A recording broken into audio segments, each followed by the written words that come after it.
El Triángulo de Alaska. La región donde desaparecer no deja rastro. Más de 20.000 personas desaparecidas. El informe comienza siempre igual. Hora, lugar, condiciones climáticas aceptables, un vuelo rutinario. Un trayecto conocido. Personas con experiencia. Luego una línea corta que lo cambia todo. Contacto perdido. En Alaska esa frase no activa el pánico. Activa el protocolo. Porque ya ha ocurrido antes, miles de veces. Más de 20.000 personas han desaparecido en esta región de Alaska desde mediados del siglo pasado. No es una cifra simbólica. No es una exageración. Es el resultado de sumar expedientes cerrados sin explicación. El área donde ocurre la mayoría de estos casos forma un triángulo invisible. No está marcado en mapas turísticos. No tiene señales de advertencia. Pero pilotos, rescatistas y autoridades lo conocen bien. Es la zona donde las estadísticas dejan de comportarse de forma normal. Donde las probabilidades se rompen. Uno de los primeros casos que encendió las alarmas ocurrió a finales de la década de los 40. Un avión militar con personal entrenado, en misión de rutina, desapareció sin emitir señal de auxilio. El clima era estable, el combustible suficiente, la ruta conocida. Nunca se encontraron restos. Nunca se recuperaron cuerpos. El caso fue archivado como pérdida total sin causa determinada. A partir de ahí la lista creció. Aviones civiles, aviones de carga, pequeñas aeronaves privadas, helicópteros. Algunos desaparecieron en tormentas, otros en días despejados. Algunos enviaron mensajes confusos antes de perder contacto. Otros se esfumaron en silencio absoluto. Lo inquietante no es solo que desaparezcan. Es que muchas veces, cuando se organiza la búsqueda, no hay absolutamente nada que buscar. No hay fragmentos, no hay manchas de combustible, no hay restos flotando. Es como si nunca hubieran estado allí. Un rescatista aéreo declaró años después que en esa región aprendieron a no prometer resultados. Dijo que el terreno se traga las pruebas. Montañas que se desploman, glaciares que avanzan, lagos que parecen mares. Bosques donde una aeronave puede quedar oculta a pocos metros sin ser vista jamás. Pero incluso aceptando eso, hay casos que no encajan. En uno de ellos, una avioneta desapareció con varios pasajeros a bordo. Días después fue localizada desde el aire. Estaba prácticamente intacta. No había signos de impacto violento. Cuando los equipos llegaron al lugar, el interior estaba vacío. No había cuerpos, no había sangre. No había señales claras de evacuación. Las puertas estaban cerradas, los asientos en su lugar. La explicación oficial habló de abandono voluntario tras un aterrizaje forzoso. La pregunta que nadie pudo responder fue simple. ¿Por qué abandonar una aeronave funcional en uno de los entornos más hostiles del planeta? Ese no fue un caso aislado. En otro episodio, un grupo de excursionistas fue reportado como desaparecido tras no regresar de una ruta conocida. Los equipos de búsqueda rastrearon la zona durante días. Encontraron parte del campamento, tiendas intactas, comida, equipamiento, pero ni una sola persona. No había huellas claras alejándose del lugar. No había señales de lucha. Simplemente no estaban. Uno de los investigadores anotó algo inquietante en su informe interno. El campamento parecía preparado para ser usado al día siguiente, como si nadie hubiera planeado marcharse. A medida que los casos se acumulaban, surgió un patrón incómodo. Muchas desapariciones ocurrían en zonas ya exploradas, ya transitadas, ya cartografiadas. No eran lugares vírgenes, eran rutas habituales. Eso eliminaba la explicación fácil del territorio desconocido. Las búsquedas en algunos casos fueron masivas. Aviones, helicópteros, equipos terrestres, perros, días enteros sobrevolando la misma área. Nada. Años después, restos humanos aparecieron en lugares que habían sido revisados repetidas veces. No enterrados, no ocultos, a simple vista. La pregunta dejó de ser ¿qué pasó?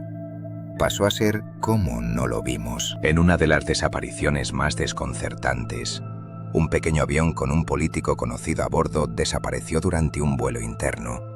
La presión pública fue enorme. Se desplegó uno de los mayores operativos de búsqueda de la época. Nada. Décadas después, el caso sigue abierto. No hay restos, no hay cierre. solo especulación. El Triángulo de Alaska empezó a ganarse su nombre no por historias antiguas, sino por informes modernos, por expedientes sellados, por mapas llenos de marcas que no llevan a ningún sitio. Los pilotos que vuelan esa región hoy conocen bien el riesgo. Algunos dicen que el problema no es el clima, es la sensación. Instrumentos que fallan, brújulas que giran, comunicaciones que se cortan sin aviso. No siempre ocurre, pero ocurre lo suficiente como para sembrar la duda. Un piloto civil contó que en pleno vuelo, su brújula comenzó a comportarse de forma errática. El GPS perdió señal. La radio quedó muda. Todo volvió a la normalidad minutos después. Aterrizó sin problemas, pero cuando revisaron la ruta, descubrieron que había volado fuera de curso durante varios minutos sin darse cuenta. Ese detalle se repite en muchos casos. Personas que no sabían que estaban perdidas hasta que ya lo estaban. Aquí aparece la intriga real. ¿Por qué en esta región se concentran tantas desapariciones sin restos? ¿Por qué las búsquedas fracasan incluso con tecnología moderna? ¿Por qué hay casos donde el entorno parece intacto, pero las personas no? Las autoridades suelen hablar de combinación de factores. Clima extremo, terreno difícil, errores humanos, pero esa explicación empieza a sonar insuficiente cuando los números no paran de crecer. Más de 20.000 personas no desaparecen solo por mala suerte. Y lo más inquietante es esto: a pesar de todo lo que se sabe, la gente sigue entrando, sigue volando, sigue explorando. Porque la mayoría de las veces no pasa nada, hasta que pasa. Y cuando pasa, no hay aviso previo. No hay tiempo para corregir. No hay segunda oportunidad. Cuando una persona desaparece en Alaska, la reacción inicial es rápida. Se activa un protocolo, se movilizan recursos, se asume que el tiempo es clave. Pero en el Triángulo de Alaska hay una estadística que casi nunca se menciona en público. Una parte de los desaparecidos no iban a ser rescatados. Eran los rescatistas. En más de una ocasión, la llamada de auxilio fue seguida por otra. No de la persona perdida, sino del equipo enviado a buscarla. Y después, silencio. Uno de los casos más inquietantes ocurrió cuando un avión de búsqueda despegó para rastrear una aeronave desaparecida horas antes. El vuelo duró pocos minutos. La comunicación se volvió errática, luego se perdió por completo. 2 desapariciones en el mismo punto, ningún resto, ninguna señal. 2 expedientes abiertos el mismo día. Las autoridades evitaron durante años hablar de estos casos en conjunto. Se los trataba como incidentes aislados, pero cuando se superpusieron mapas, fechas y rutas, el patrón empezó a ser imposible de ignorar. Las zonas donde se perdían aviones eran las mismas donde luego se perdían los que salían a buscarlos. Un piloto de rescate retirado declaró que había áreas donde nadie quería entrar 2 veces. Dijo que no era miedo irracional, era experiencia acumulada. Instrumentos que fallaban siempre en el mismo tramo, comunicaciones que se cortaban de forma idéntica, como si algo interfiriera justo ahí. En un rescate terrestre, un grupo de voluntarios siguió una señal de emergencia durante horas. La señal desaparecía y reaparecía, los llevaba en círculos. Cuando finalmente llegaron al punto indicado, no encontraron a nadie, solo el dispositivo aún emitiendo. Nadie pudo explicar cómo llegó allí sin dejar rastro humano alrededor. Ese tipo de sucesos empezó a generar un dilema operativo. ¿Hasta dónde vale la pena arriesgar más vidas para recuperar ninguna? ¿Cuántos desaparecidos justifican nuevos desaparecidos? En uno de los informes internos se usó una frase brutal: zona de alto costo humano. No se refería solo a quienes se perdían primero. Se refería a todos los que entraban después. Las desapariciones no siempre ocurrían en condiciones extremas. Ese era el problema. Muchas veces el clima era aceptable, la visibilidad buena, el terreno conocido. No había una causa clara que explicara el desastre. Eso generaba una falsa sensación de seguridad. Si nada parecía peligroso, la guardia bajaba. Y ahí ocurría lo inesperado. Un helicóptero de rescate desapareció mientras sobrevolaba una zona donde horas antes se había perdido contacto con un excursionista. Nunca se encontró el aparato. Nunca se recuperaron cuerpos. Años después, fragmentos metálicos aparecieron en un río cercano. No eran suficientes para reconstruir nada, solo para confirmar que el helicóptero había estado allí. Las familias exigieron respuestas. Las autoridades ofrecieron hipótesis. Ninguna cerró del todo. En otro caso, una patrulla terrestre siguió huellas claras durante varios kilómetros. De pronto las huellas terminaban en un claro. No continuaban. No había señales de regreso. No había rastros de arrastre. Era como si las personas se hubieran detenido y luego evaporado. Los rastreadores dijeron que nunca habían visto algo así. Ese es uno de los momentos donde la intriga deja de ser abstracta, porque las huellas no mienten, el terreno sí. A medida que pasaban los años, los casos se acumulaban. Excursionistas experimentados que desaparecían en rutas simples, cazadores locales que conocían la zona desde niños, pilotos con miles de horas de vuelo. La variable común no era la inexperiencia, era el lugar. El Triángulo de Alaska empezó a ser evitado por algunos operadores privados. Las aseguradoras subieron primas. Algunas rutas dejaron de usarse, no por prohibición oficial, sino por consenso silencioso. Demasiados incidentes, demasiadas pérdidas, pero aún así la gente seguía entrando. Porque Alaska también ofrece oportunidades, trabajo, transporte, recursos. No es un parque temático del miedo, es un territorio vivo. Y eso hace que las decisiones humanas sean aún más difíciles. Volar o no volar, cruzar o no cruzar, esperar o avanzar. Un piloto civil confesó después de un incidente que había dudado antes de despegar. El pronóstico no era perfecto, pero tampoco alarmante. Si cancelaba, perdía dinero. Si volaba, asumió un riesgo calculado. Voló, sobrevivió, pero dijo algo inquietante. Durante unos minutos, sentí que el avión no estaba donde yo creía. Esa sensación aparece en varios testimonios. Desorientación repentina, pérdida de referencias, instrumentos contradictorios. El cerebro intenta reconciliar datos opuestos. Mientras lo hace, el tiempo pasa. Y en el aire, el tiempo es distancia. Algunos casos terminaron de forma aún más perturbadora. Personas encontradas con vida, pero lejos de donde se las buscaba, sin explicación clara de cómo llegaron allí, sin recuerdo del trayecto, sin lógica aparente. Esos supervivientes se convirtieron en advertencias vivientes. No porque contaran historias extraordinarias, sino porque no podían contar nada. Las consecuencias de estos sucesos fueron profundas. Cambios en protocolos, limitación de búsquedas, decisiones difíciles tomadas desde escritorios lejanos. En ciertos casos, se determinó que continuar era demasiado peligroso. Se cerraron operaciones con personas aún desaparecidas. Ahí se cruzó una línea moral. Aceptar que hay zonas donde la probabilidad de perder más gente es mayor que la de salvar a alguien. Esa aceptación no se anuncia, se aplica. El conflicto ya no era entre el ser humano y la naturaleza, era entre el deber y la estadística, entre la esperanza y la evidencia. Y entonces surgió una pregunta aún más inquietante. Si incluso los equipos entrenados, con mapas, radios y apoyo, podían desaparecer sin dejar rastro, ¿qué posibilidad real tenía cualquiera que entrara solo? El Triángulo de Alaska dejó de ser solo un lugar peligroso. Se convirtió en una advertencia no escrita, un espacio donde la ayuda no siempre llega, donde buscar puede ser tan letal como perderse. Y lo peor aún no había aparecido, porque había casos donde algo sí regresaba. No personas, no aviones, solo objetos.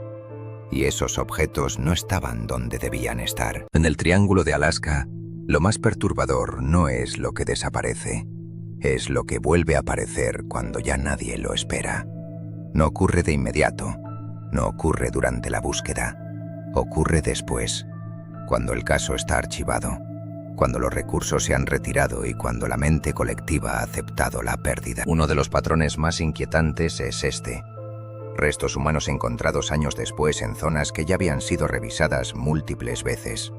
No enterrados, no ocultos, a la vista, como si el lugar hubiera decidido devolverlos cuando ya no servía de nada. En un caso concreto, un excursionista desapareció durante una travesía corta. Se desplegó un operativo amplio, helicópteros, equipos terrestres, perros, nada. El área fue peinada durante semanas. Años más tarde, Unos trabajadores encontraron restos óseos a pocos metros de una ruta frecuentada. El informe confirmó lo evidente. Era la misma persona. La pregunta quedó flotando. ¿Cómo no lo vieron antes? No fue un caso aislado. En otra desaparición, fragmentos de una aeronave aparecieron décadas después en un glaciar que había sido sobrevolado repetidas veces durante la búsqueda inicial. El hielo se había desplazado. El terreno había cambiado. La montaña había guardado el secreto hasta que dejó de importarle. Ese fenómeno alimenta una sensación inquietante entre los investigadores. No todo desaparece para siempre. Algunas cosas simplemente esperan. Los objetos también cuentan historias incompletas. Mochilas encontradas sin sus dueños, relojes detenidos, radios apagadas, botas alineadas cerca de ríos. Cada hallazgo plantea un dilema. ¿Se detuvieron voluntariamente? ¿Se quitaron peso para avanzar? ¿Creyeron estar cerca de ayuda? Un rescatista dijo algo que quedó grabado en un informe interno. El problema no es encontrar objetos. El problema es imaginar por qué alguien los dejó. Las decisiones humanas vuelven a ser el eje. En condiciones extremas, la lógica cambia. El cuerpo prioriza el movimiento. La mente prioriza la ilusión de progreso. Dejar una mochila puede parecer sensato. Abandonar una radio puede parecer necesario. Seguir adelante puede parecer la única opción. Desde fuera esas decisiones parecen errores. Desde dentro parecen salvación. En uno de los casos más desconcertantes, un grupo de personas fue localizado parcialmente. 2 cuerpos aparecieron juntos. El tercero nunca fue encontrado. Las huellas indicaban que caminaron en direcciones opuestas. No hubo pelea. No hubo signos de pánico. Fue una separación tranquila. Una decisión consciente. Nadie supo explicar por qué. Ese tipo de casos obliga a enfrentar una idea incómoda. No todos los que desaparecieron lucharon por sobrevivir hasta el final. Algunos cambiaron de objetivo. Sobrevivir dejó de ser la prioridad. Avanzar se volvió suficiente. Las autoridades rara vez hablan de esto en público, pero en informes internos aparece una frase recurrente: desorientación decisional. No es locura, no es delirio, es una alteración progresiva de la capacidad de evaluar opciones. En el Triángulo de Alaska, esa alteración es letal. Los números siguen creciendo. Más de 20.000 personas desaparecidas. Cada año se suman nuevas. No todas se registran con la misma atención mediática. Algunas se pierden en el ruido administrativo. Otras se convierten en titulares breves. Luego, silencio. La percepción pública se acostumbra. Alaska es grande. Alaska es peligrosa. Es fácil aceptar esa explicación. Es más difícil aceptar que hay zonas donde el sistema falla de forma repetida, donde la tecnología no garantiza nada, donde incluso la experiencia se vuelve irrelevante. Hay pilotos que tras años de volar la región admiten algo inquietante, que evitan ciertas rutas sin poder explicarlo del todo. No por miedo explícito, por intuición acumulada, por haber visto demasiados incidentes concentrados en los mismos puntos. Ese conocimiento no está escrito en mapas oficiales. Se transmite en conversaciones privadas, en advertencias informales, en silencios significativos. El Triángulo de Alaska no tiene límites exactos porque no los necesita. Su frontera real es estadística, donde los números dejan de ser normales, donde la probabilidad se tuerce. El dilema final es este: ¿qué hacemos con un lugar que no podemos controlar ni explicar del todo? ¿Lo editamos? ¿Lo explotamos? ¿Lo ignoramos? La respuesta ha sido una mezcla de las tres. Se sigue volando, se sigue explorando, se sigue desapareciendo. Porque Alaska no se puede cerrar, no se puede rodear, no se puede apagar. Y quizás por eso el Triángulo de Alaska sigue funcionando. No como una trampa consciente, sino como un filtro implacable. Exige atención constante, castiga la confianza, amplifica los errores mínimos. La mente humana enfrentada a ese entorno no siempre falla de forma espectacular. Falla de forma silenciosa. Un paso de más, una hora de más, una decisión que no se recuerda haber tomado. Al final el misterio no es por qué desaparecen tantas personas allí. El misterio es por qué seguimos actuando como si no pudiera pasarnos, porque cada caso nuevo empieza igual. Un vuelo rutinario, una excursión breve, una búsqueda optimista. Y termina igual. Un expediente cerrado, una familia sin respuestas, un número más en la estadística. El Triángulo de Alaska no necesita leyendas para existir. Se sostiene con hechos, con restos que aparecen tarde, con personas que no vuelven, con decisiones humanas que parecían correctas en su momento. Y la pregunta final no es qué hay allí. La pregunta real es esta. Sabiendo todo esto, ¿por qué seguimos entrando?